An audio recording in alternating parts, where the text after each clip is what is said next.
عید کے بعد روزانہ 1,25,000 افراد کو مفت ویکسین لگانے کا حکومتی فیصلہ۔ ملک میں بڑھتے ہوئے کرونا وائرس کیسز کے دوران ایک اچھی خبر یہ ہے کہ حکومت نے عید کے بعد پورے پاکستان کی آبادی کو کرونا ویکسین لگانے کا فیصلہ کر لیا ہے۔ وفاقی وزیر اسد عمر کا کہنا ہے کہ حکومت کے منصوبے کے مطابق تمام افراد کو عید کے بعد ویکسین لگائی جائے گی۔ ملک کی 22 کروڑ آبادی کو ویکسین لگانے کا سلسلہ کچھ یوں ہوگا کہ روزانہ 1,25,000 افراد کو ویکسین لگائی جائے گی۔ ابھی تک ملک میں صرف 50 سال سے زائد عمر کے افراد کو مفت ویکسین لگانے کی اجازت حاصل تھی۔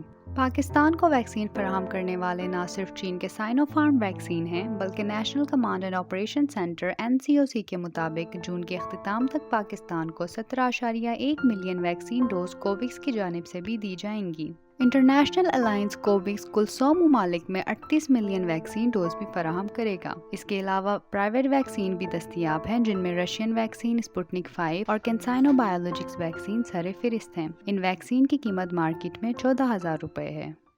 اپنے سوالات اور خیالات کا اظہار کامنٹ سیکشن میں کریں اور مزید معلومات کے لیے ہمارے چینل کو سبسکرائب کریں۔